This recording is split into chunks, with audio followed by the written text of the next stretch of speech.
Dairatul amal ni maksudnya menurut Islam, apakah yang dikatakan sesuatu pekerjaan itu telah sempurna. Jadi apakah yang dikatakan sesuatu pekerjaan itu telah sempurna ataupun tak, telah selesai ataupun tidak. Okay? Jadi dalam hidup kita ni hari-harian, kita kan membuat sesuatu perkara jadi kalau kita nak tahu satu perkara itu selesai ataupun tak menurut Islam, dia ada 3 rukun dia, ataupun 3 perkara yang perlu kita tengok. Kita bincang ni dulu, baru nanti kita bincang aplikasi dalam kehidupan kita.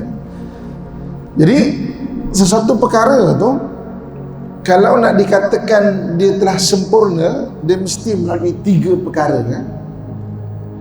Yang pertama kita sebut ibtidah. Ibtidah ni mula. Dia kena ada permulaan. Satu perkara kalau nak jadi sempurna, dia mesti kena ada mula. Dia mesti ada permulaan. Kemudian yang keduanya, dia mestilah ada perubahan. Maknanya daripada mula tu berubah sampai ke stage mana? I'timad. I'timad ni maknanya keyakinan untuk buat bergerak. Benda tu ada pergerakan. Ada pergerakan, ada perubahan. Dan yang ketiga, dia mestilah ada ikhtitam. Ikhtitam ni maknanya hujung ataupun pengakhiran. So jadi maknanya kena ada ibtidah, kena ada permulaan, kemudian kena ada perubahan, bergerak satu benda ke satu benda, dan mesti ada ikhtitam. Ikhtitam ni maknanya tamat ataupun habis. Jadi dairatul amal ni maksudnya satu amalan dikira sebagai satu pekerjaan kalau melalui 3 syarat ni.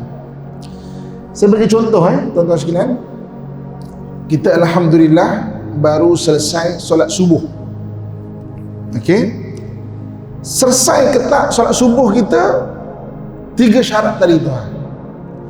Pertama mesti ada permulaan. Ada permulaan kita pun tadi imam tadi Saf Allahu Akbar, ada permulaan. Kemudian setelah ada permulaan, syarat yang kedua, dia kena ada perubahan, mana pergerakan. Daripada rakaat pertama baca Fatihah, habis baca surah, kemudian Allahu Akbar, rukuk, kemudian i'tidal sampai tahiyat akhir, mana ada pergerakan lah. Kalau ada permulaan saja Allahu Akbar tapi tak ada pergerakan, dia sampai sekarang ni kita mesti berdiri je, tak sempurna lagi satu amalan tu. Ada satu pergerakan. Dan satu amalan dikatakan sebuah amalan mesti ada ikhtitam, mesti kena ada penghujung dia. Bila? Kalau solat tadi Assalamualaikum warahmatullahi, Assalamualaikum warahmatullahi, maka sempurnalah sebuah amalan tu. Jadi amalan ni nak dikatakan dia sempurna, dia kena lalu 3 syarat ni. Okey. Kita buat contoh lagi kuliah ilmu kita pada pagi yang berbahagia ni jadi dia mesti ada permulaan. Tadi saya mulakan alhamdulillah, syukur Allah Subhanahu wa taala, lebih kurang pukul 6.20 tadi. Kena ada pergerakan, ada perubahan. Taklah saya alhamdulillah asyik mukadimah tak habis lagi mukadimah tak habis lagi. Ada perubahan. Oh, ada permulaan, dah masuk isi. Dan nanti kena ada penghujung. Kalau saya bahas isinya tak habis, itu belum sempurna lagi kuliah ni. Mungkin sambung lagi. pada siri akan datang. Jadi hari ini nak sempurna kena ada hujung ikhtitam, barulah dikatakan sempurnanya sebuah amalan. Muslimin dan muslimat rahmatullah sekalian. Apa lagi? Saya bagi satu contoh lagi ya. Dalam rumah tangga satu orang suami nak bagi nafkah kepada isteri dia, kena ada permulaan. Maksudnya apa? Kena start bagilah, taklah dengan niat semata-mata. Asyik niat aja tapi tak ada permulaan. Ada pergerakan, ada perubahan, kita start bagi kepada isteri kita. Ada ikhtitam sampai kat tangan isteri kita dan berpindah hak kepada isteri kita. Sempurnalah sebuah amalan memberi nafkah tu. Okey? Kalau ada permulaan, tak ada pergerakan, ada pergerakan, tak ada ikhtitam, tak dikatakan sempurnalah sebuah amalan, tak dikatakan sempurna sebuah amalan. Muslimin dan muslimat rahmatullah sekalian. Setakat ni okey? Boleh eh? Boleh sangat ni? Tak ada susah sangat kan? Okey? Okey. Kalau kita dah faham bab ni, barulah kita masuk kita punya pengajian tadi baru mukadimah ni Jadi muslimin dan muslimat rahmatullah sekalian. Jadi setelah kita tahu apa yang dikatakan sebuah amalan ataupun dairatul amal, dia mesti ada 3 syarat dia atau 3 rukun dia. Kena ada ibtidah, kena ada permulaan, kena ada perubahan dan kena ada ikhtitam, kena ada penghujung dia. Maka itulah dikatakan sebuah amalan.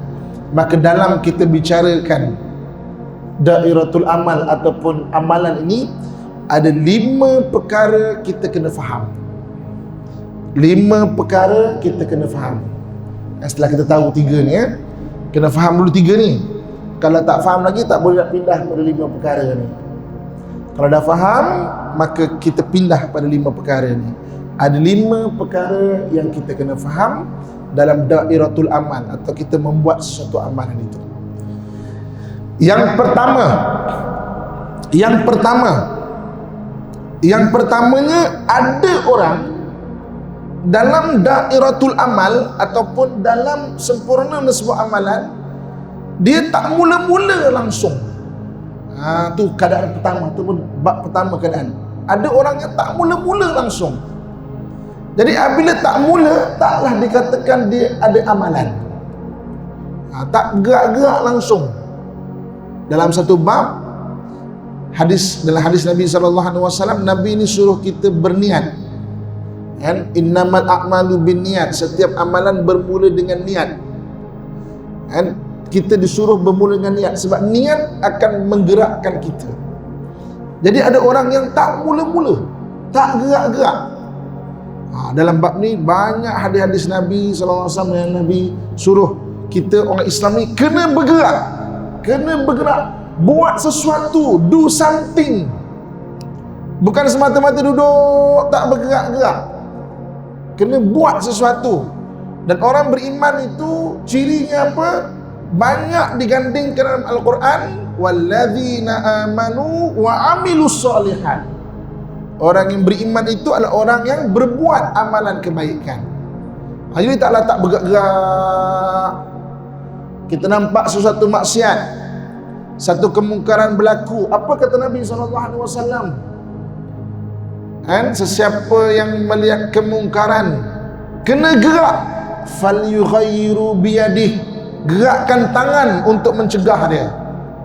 Fa in lam yastati', tak mampu, dengan lidah kita tegur.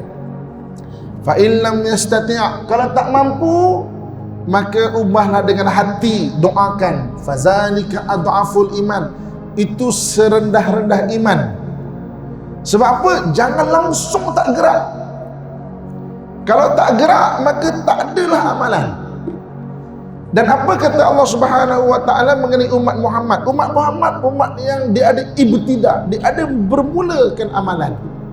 Kan dalam Quran Allah sebut umat Muhammad kuntum khaira ummatin ukhrijat linnas, kamu adalah sebaik-baik umat yang pernah ada di kalangan manusia.